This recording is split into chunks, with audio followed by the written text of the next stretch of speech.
Liberty corner में परवेज रोशन आपकी खिदमत में इस्लाम पेश करता है। आज की जो मेहमान शख्सियत है जनाब परवेज अख्तर कल्याण साहब, एक वो समाजी कारकुन है, सियासी कारकुन है और वो एक लाहौर की बहुत अहम शख्सियत है और आज फिर हमारे साथ होंगे और आज वो बात करेंगे अक़लीतों के हवाले से, मसीहियों के हवाले से कि मसीही किन मसाइल से गुजर रहे हैं और अक़लीतों को पाकिस्तान जब से पाकिस्तान बना है हम कोशिश करेंगे कि उनसे कुछ तफसील से बात करें। तो आज हमारे साथ हमारे मेहमान जनाब परवेज अख्तर कल्याण साहब तशरीफ लाए हैं और हम चाहेंगे कि उनसे कुछ जितनी भी हम अहम बातें कर सकते हैं जो पाकिस्तान के मसीहियों के लिए फायदेमंद है, जो मुल्क के लिए फायदेमंद है, नौजवानों के लिए, औरतों के लिए, बीमारों के लिए, हम वो बातें जरूर करें।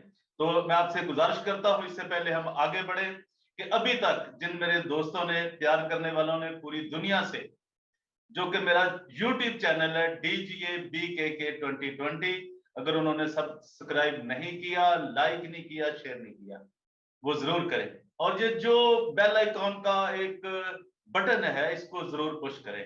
इससे होता कुछ नहीं है, आपका कुछ नहीं लगता, लेकिन जो एक ताजा हम बनाते हैं, फ्रेश चीजें आपको भेजते हैं, इंफॉर्मेशन पाकिस्तान की, दुनिया की, वो आपको फौरन मिल जाती है। गूगल जो है, यूट्यूब जो है, वो आपको फौरन भेज देता है।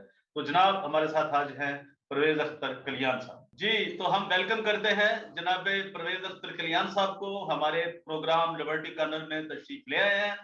तो हम आइए इनकी तरफ बढ़ते हैं और चलते हैं और सुनते हैं कि आज वो हमें क्या, जो हमने जैसे बात की है इंट्रो में, कि वो हमें आज क्या अहम चीजें बताने जा रहे हैं पाकिस्तान के हवाले। तो हम उनको खुश आमदीद करते हैं, वेलकम करते हैं और उनका स्वागत है जनाब परवेज अख्तर कल्याण साहब जी। कल्याण साहब।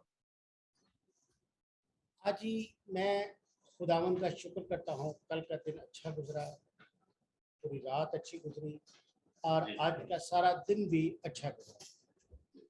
और मैं खुदावन यीशु में हो के खुदा के नाम से शुरू करूँगा, बाप, बेटे, रूह कुदस के नाम से आमीन।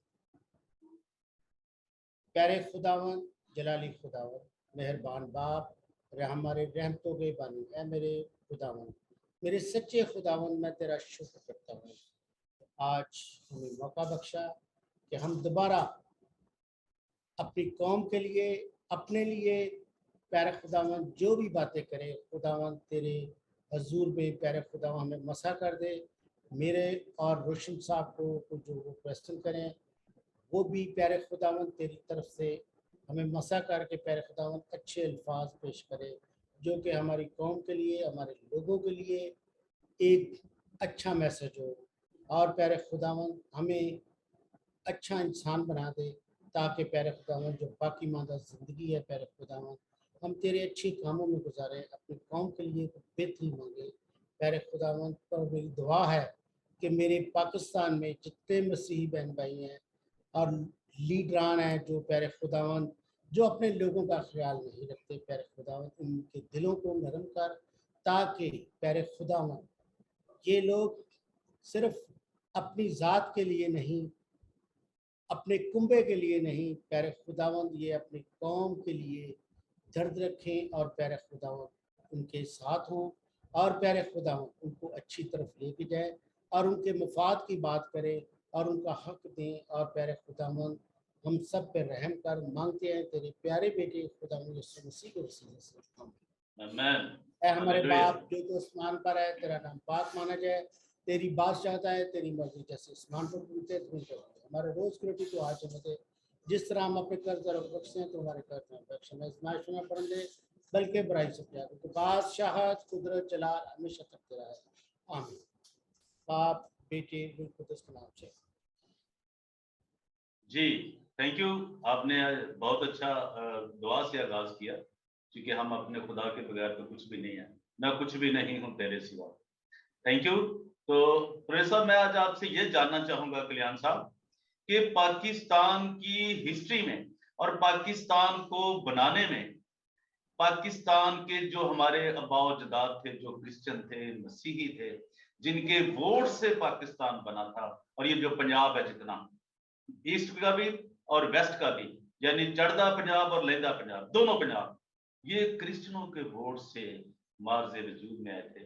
तो आप जरा बताएं कि क्या पाकिस्तान के जो मसीही हैं उन्होंने पाकिस्तान को क्या दिया? थोड़ी सी जरा मैं आज आपसे ये जानना चाहूँ। जी रोशन भाई, सबसे पहले तो फिर अगेन आपको सलाम करता हूँ। सलाम हमारा जो है सलामती का मैसेज है। तो जो आपने बात की है, बहुत प्यारी बात की है कि पाकिस्तान ने क्रिश्चियनों को क्या दिया और क्रिश्चियनों ने पाकिस्तान को क्या दिया। मैं लास्ट वीडियो में भी जिक्र कर चुका हूँ, लेकिन आज हमारा ख़ास मौजू इसी पे है। देखिए रोशन साहब, आप जानते हैं कि कायदे-आज़म से लेके अब तक हमारे क्रिश्चियनों की, अभी तो मुस्लिम लोगों के भी कॉलेज और यूनिवर्सिटियाँ बन गई हैं, लेकिन उस वक्त सिर्फ ये निज़ाम, ये सारी खिदमत हमारे मसीहियों के पास थी, मिशनरियों के पास थी। आप सबसे पहले मैं अवलियन कहूँगा कैथलिक मिशन को, जिन्होंने बहुत सारी चीज़ों की बुनियाद रखी है एजुकेशन में। तो आज भी वो कर रहे हैं। इसी तरह दूसरे मिशनरी भी, उन्होंने भी स्कूल और कॉलेज दिए इनको। और जिसमें मैं बड़े फ़ख्र से कहूँगा कि रोशन भाई, जितने हमारे लीडर हैं, जितने हमारे जनरल कर्नल, ये सब लोग हैं, ये सारे हमारे क्रिश्चियन स्कूलों में पढ़ के और उनसे इल्म हासिल करके, पहली जो बुनियाद है वो क्रिश्चियन स्कूलों से उनकी शुरू हुई। इवन मैंने लास्ट टाइम भी बताया था, कायदे-आज़म साहब जो हमारे मरहूम है, अल्लाह उनको जन्नत में जगह दी हो, और प्यारे खुदावंद यीशु को सामने रख के मैं ये कहता हूँ कि देखिए, कायदे-आज़म साहब की जो शुरू में स्टडी थी क्रिश्चियन स्कूल में थी, उसके बाद वो बाहर चले गए, लंदन गए हैं या अमेरिका गए हैं, वहाँ से वो पढ़ के आए हैं, मेरे ख्याल से लंदन गए हैं। तो बात यह है कि बात हो गई इनकी कि एजुकेशन की, ये भी क्रिश्चियनों का कमाल है, मसीहियों का कमाल है। मैं बार बार इसलिए मसीही कह रहा हूँ कि अभी हमारा वो सिलसिला ठीक हो गया हुआ है कि जैसे कि ये हमें ईसाई कहते थे, अब ये हमें मसीही कहना शुरू हो गया। और मैं इसमें जिक्र करूँगा फादर फ्रांसिस नदीम का। बड़ी दफ़ा जब भी कभी किसी इजलास में बैठे होते थे या कोई फंक्शन होता था या कोई कोई भी प्रोग्राम होता था, अगर कोई उधर मौलाना हजरात हमारे दोस्तों में होते थे, अगर वो कभी कह देते ईसाई, वो बड़ा नफरत से कहते होते थे कि ईसाई हमें ना करें। ये आज का मुझे याद आई है कि वो बड़े प्यारे जोशीले हमारे मसीही खादम भी थे और लीडर भी थे, और उनको बोलना आता था।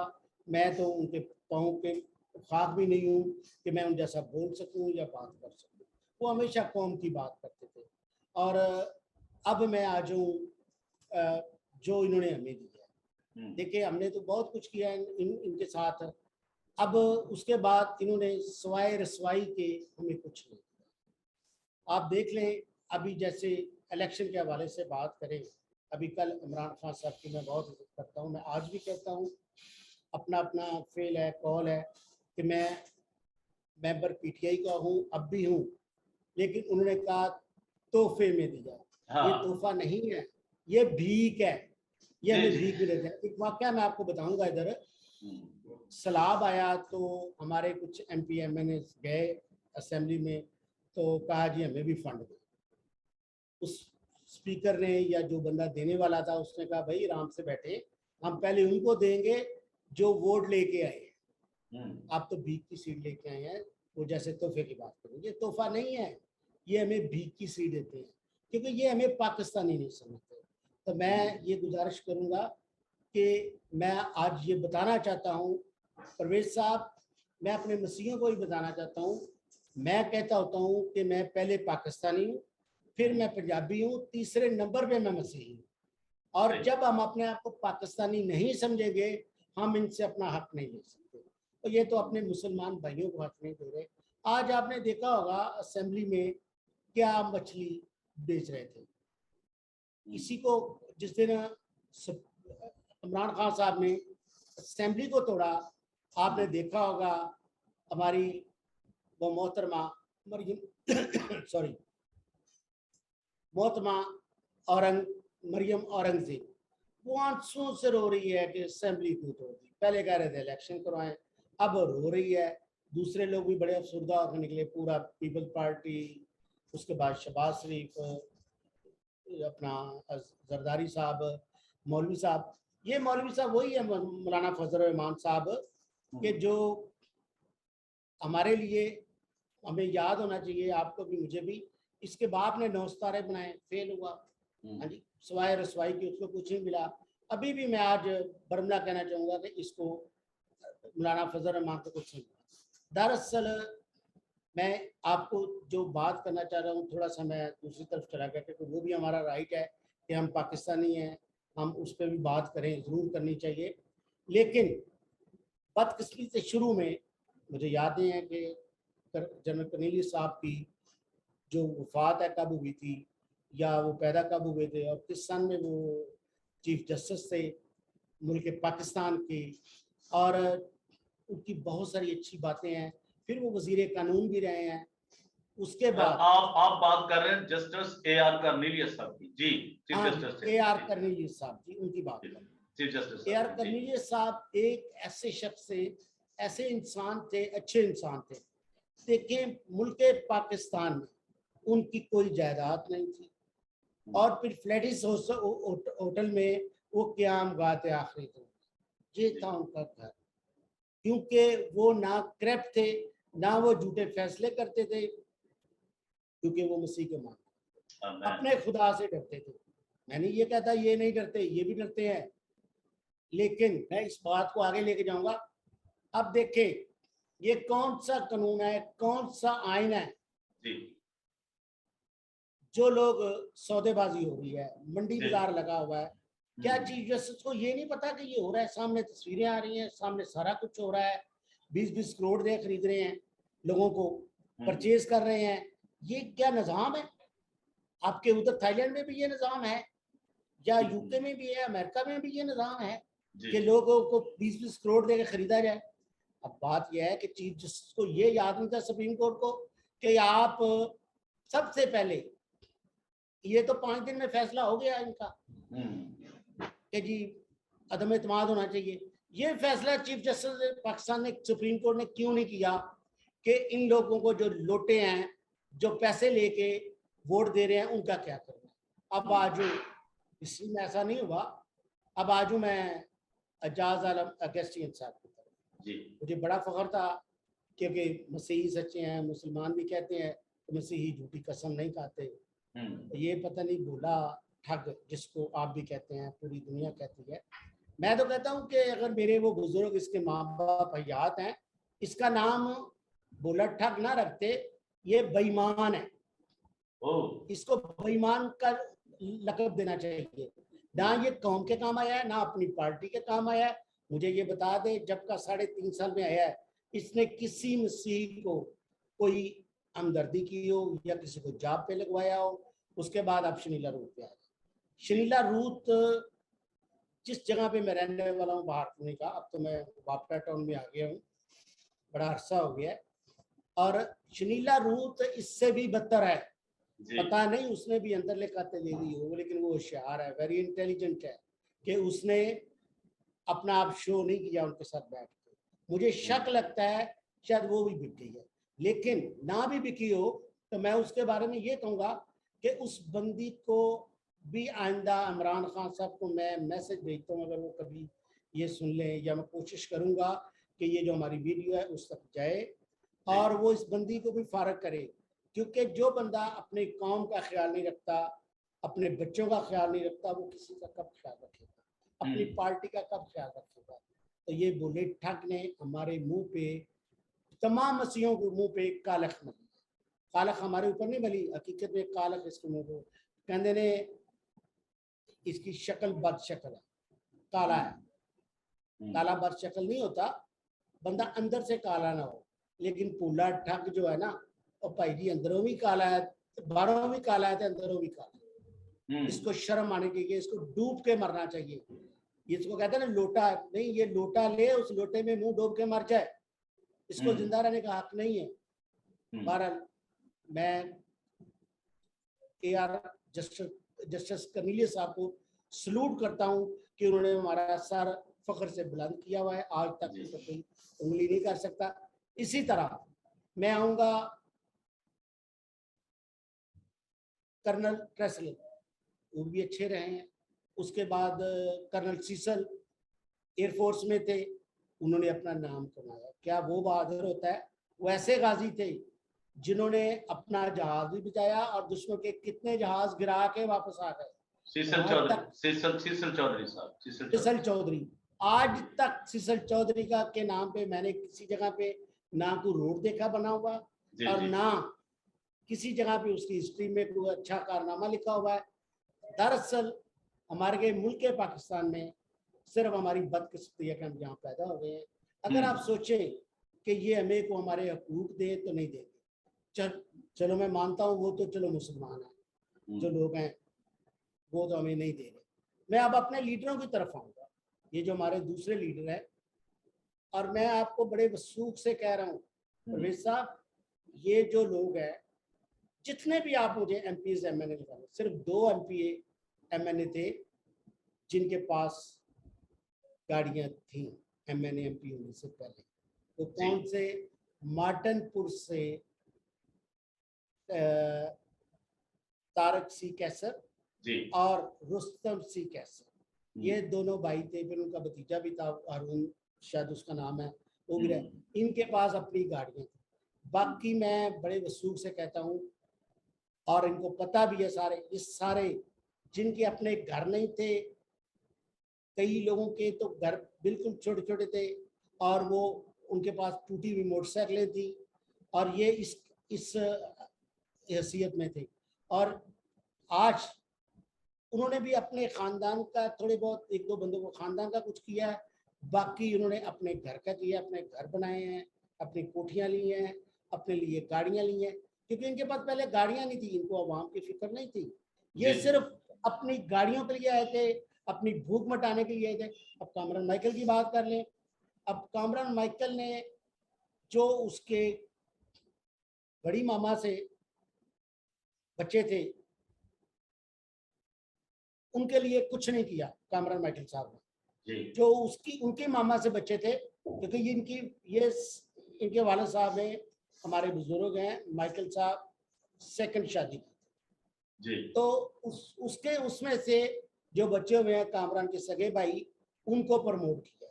ये जो इधर जोसेफ कॉलोनी जो बदामी बाग के पास थी, तो वहां पे जब हंगामा हुआ, क्या इसको पता नहीं था उस वक्त ये एमएनए या सेनेटर था? इसको पता था। उधर ही इसने जब हंगामा, हमारे लोग चर्चेस पे बाइबल पे फेंकी गई, हमारी बच्चियां नंगे दुपट्टों से निकली। मैं इनके ऊपर लानत भेजता हूँ कि जो अपनी कौम के लिए नहीं कुछ करते। मैंने लास्ट वीडियो में भी कहा था, मुझे अगर परवेज साहब कभी ऑफर भी हो तो मैं एमपी एमएनए नहीं बनना चाहता। मैं सिर्फ अपने यस्सु का सिपाही और अपने यस्सु का मैंने एमपीए बनना चाहता हूँ। तो मैं अपनी खिदमत करता रहूं और अपने गरीबों का ख्याल करता रहूं। अब मैं नहीं बताऊंगा मैं क्या कर रहा हूँ। आहिस्ता आहिस्ता परवेज साहब, आप भी मेरे साथ हैं, मैं आपके साथ हूँ। जैसे एक दफा नहीं, मैं जंग की बात करूंगा। सद्दाम ने इराक में तकरीर की तो उसने बोला अरबी में, अल्लाह माक, अल्लाह माक। सद्दाम ने किसी ट्रांसलेटर से पूछा कि व्हाट इज द मीनिंग अल्लाह माक, तो उसने बताया, इसने कहा है कि अल्लाह मेरे साथ है। माक का मतलब होता है मेरे साथ। तो जॉर्ज बुश ने आगे से जवाब दिया, जब उसने स्पीच की, उसने कहा गॉड इज विद मी, आराम विद गॉड। तो जो उसने वादे किए, क्योंकि जीसस क्राइस्ट उसके साथ था, जो उसने वादे किए, मैं सारी जंग उधर अमेरिका अपना सऊदी अरब में देखी है। मैं उस वक्त सऊदी अरब में था। आप बिलीव करेंगे, उन्होंने 3 महीने का डेडलाइन दी थी, और जब उन्होंने लास्ट डेडलाइन दी थी, आप बिलीव करें वही, और ये सारा जलाल मेरे जीसस क्राइस्ट को जाता है। तो बात ये है कि देखें, मैं जो अभी अपने लीडरों की बात की है, मुझे कोई भी, मैं नाम नहीं लूंगा किसी का, जितने भी हमारे लीडर हुए हैं, ये इनको मैं ये कह सकता हूँ, ये सारे निकम्मे हैं।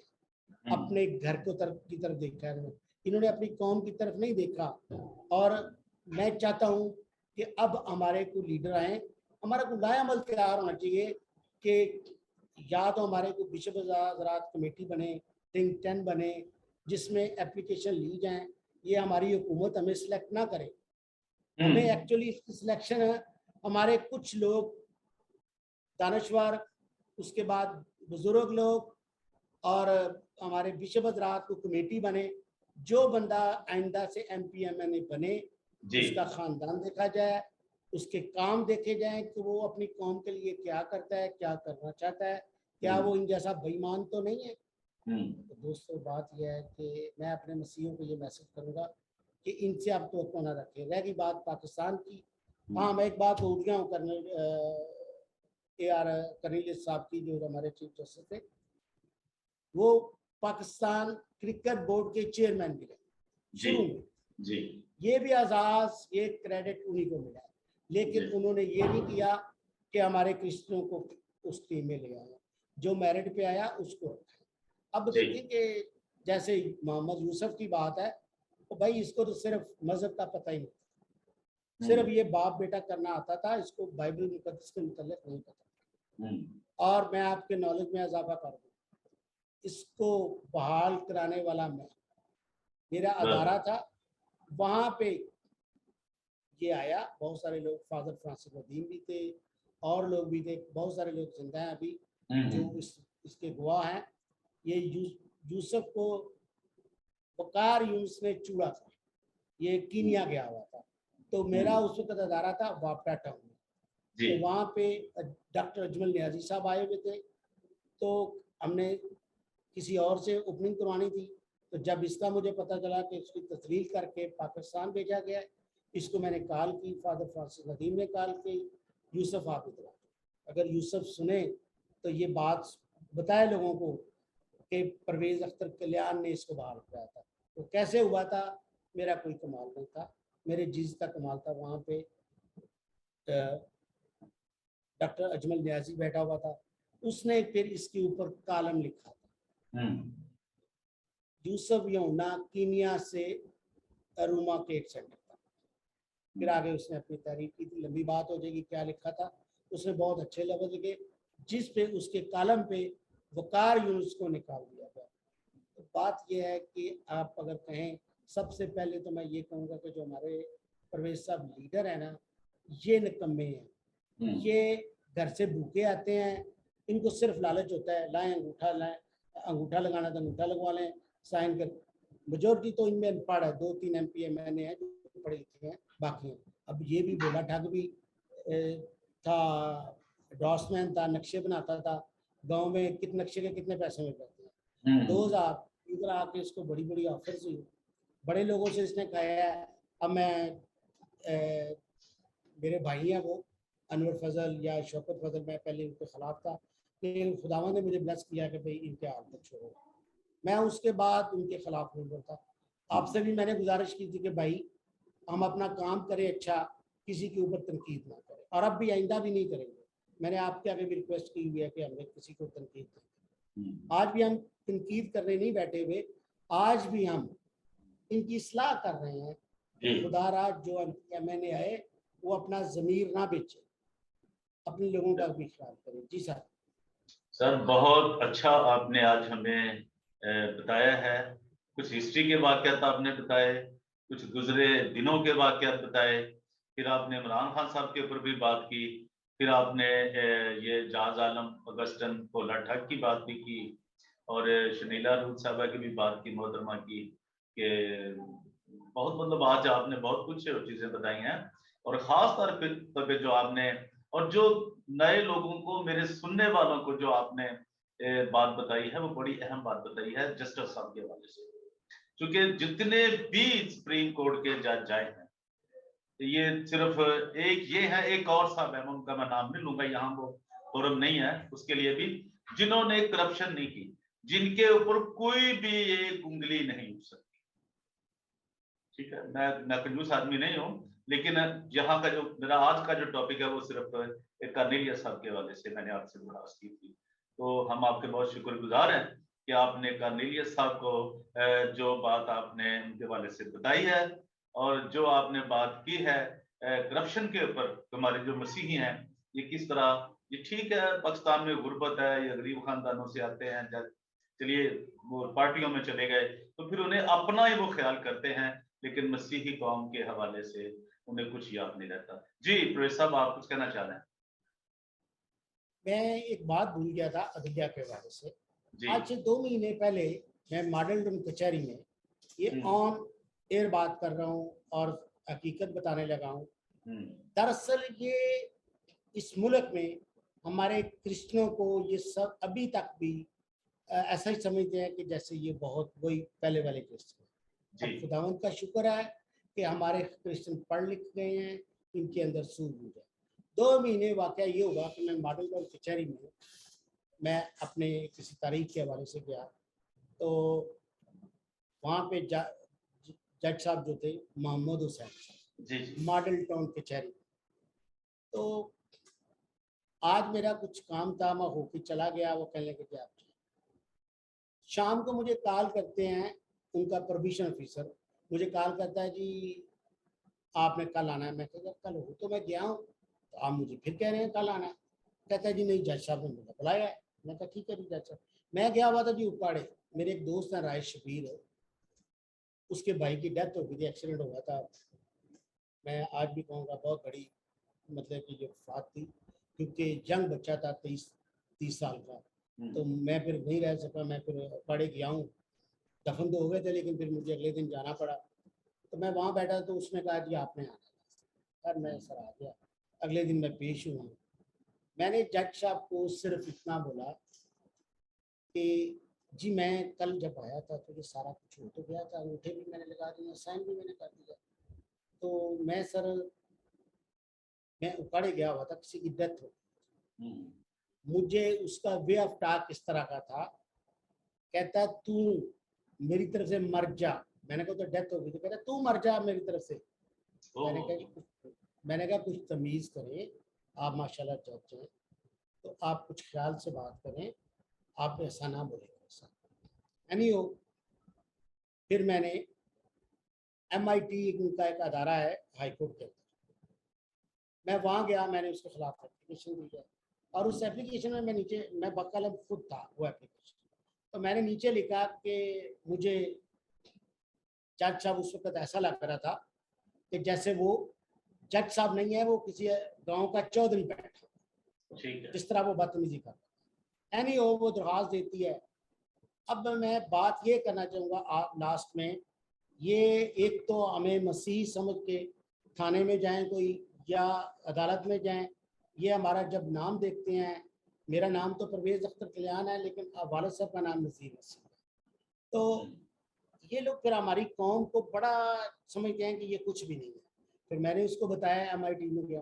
अब 2 महीने हो गए, 2 महीने में अगर मैंने ये गलती की होती, मैंने बदतमीजी की होती, तो परवेज़ साहब मुझे उसी वक्त अरेस्ट किया, शायद मुझे 1-2 महीने की सजा दे देते। लेकिन वो जज साहब को मैं गया हूँ उधर MIT में, मैंने उनके ऑफिसर को पूछा, हाँ भाई मेरी दरख्वास्त की तरह कहाँ तक पहुँचा, उसका CO रेफरेंस है 52, मुझे अभी भी याद हो गया इस बात। तो वो कहने लगे जी वो भेजी भी है हाईकोर्ट का जज, इसको देखेगा, MIT को अख्तियार नहीं है। मैं कहती कि हाईकोर्ट का जज 2 महीने बाद देखेगा।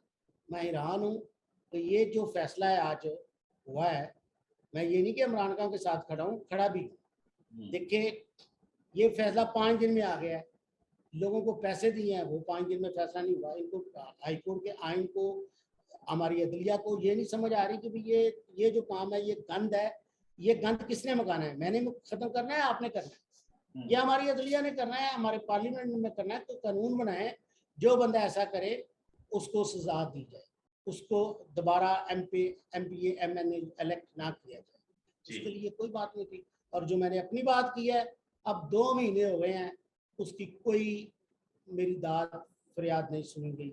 और मैं अब छोड़ नहीं रहा उसको, मैं जितने भी चक्कर लगे मैं लगाऊंगा। बात यह है कि गरीबों के लिए चक्कर लगते हैं, अमीरों के लिए वो बंदा एक दफ़ा जाता है अंदर, जैसे शहबाज शरीफ साहब ने अल्लाह का वास्ता दिया जाके, सुना आपने? जी जी, जिसको अल्लाह का वास्ता दिया है अल्लाह का वास्ता दिया तो बहाल हो गए हैं। यार मैं भी अल्लाह का वास्ता देता हूँ अपने आइन को, अपने सुप्रीम कोर्ट को, अपने हाई कोर्ट के जजेस को, अल्लाह का वास्ता है अपने मुल्क से ये गंद खत्म कर दे। खाली पार्लिमानी पार्लियामेंट में नहीं होगा, ये हमारी अदलिया का भी काम है कि इस गंद को ख़त्म करें कि आइंदा ये काम ना हो। मेहरबानी करें, आपका बहुत शुक्रिया। और परवेज़ साहब, मैं लास्ट में यही कहूँगा कि मैं कुछ ज़्यादा बोल गया हूँ, तो मैं आपसे माफ़ी चाहता हूँ। और मैं अपने कौम का आखिर में ये मैसेज दूँगा, खुदारा ये हमारी जो बातें हैं, ये हमारी जो भी बातें हुई हैं ये ज़रूर सुने। और ये हम अपने लिए बात नहीं कर रहे, मैं अपनी कौम को ये भी मैसेज दूंगा। आज दोबारा फिर मेरा वही मैसेज है कि अपने बच्चों को पढ़ाएं, हमें सूझबूझ होनी चाहिए, हमें अपना हक लेना आना चाहिए और हक का पता होना चाहिए। जब हक हम तभी ले सकते हैं जब हम पढ़े लिखे होंगे। और हमारी तो जितनी भी सोच है, मैं अंडर मैट्रिक होके भी मेरे अंदर शऊर है कि मैं ये बातें कर लेता हूँ। तो अगर मैं भी कोई बीए किया होता, एमए किया होता, तो मैं इससे ज़्यादा अच्छा बोलता। लेकिन फिर भी जितना मेरे से हो सका है मैंने किया है। तो मैं अपनी मसीह कौम से रिक्वेस्ट करूँगा, अपने बच्चों को एजुकेशन दिलाएं। तो बाकी रहेगी बिशप हमारे या जिनके स्कूल्स हैं उनको तो पता ही है, या जो जितने हमारे मिशनरी हैं उनको पता है। मैं बार बार ये मैसेज करूँगा अपने मिशनरियों को, अपने स्कूल्स के जो हेड हैं उनको, क्रिश्चियन को, मसीहों को, अपनी कौम की मदद करें और अपने कौम के बच्चों की तरबियत करें और इनको अच्छा करें। बहुत शुक्रिया और मेरी तरफ से आपको शुक्रिया। Thank you very much Parvez Akhtar Kalyan साहब, हम आपके बहुत शुक्रगुजार हैं कि आपने अपना टाइम दिया और कौम की आंखें खोलने के लिए, मसीही कौम की आंखें खोलने के लिए आपने बहुत अहम बातें की। हम आपके शुक्रगुजार हैं। और लिबर्टी कॉर्नर में परवेज़ रोशन इजाजत से पहले ये दरख्वास्त करता है आपसे कि अगर अभी तक आप भूल गए हैं, ये चैनल जो है आपका अपना चैनल है DGA BKK 2020, इसको सब्सक्राइब करें, लाइक करें और शेयर करें। इसी उम्मीद के साथ कि हम आइंदा एक अच्छा प्रोग्राम लेकर आएंगे। परवेज़ रोशन आपसे इजाजत चाहता है। Thank you very much Parvez Akhtar Kalyan साहब, thank you, God bless you sir.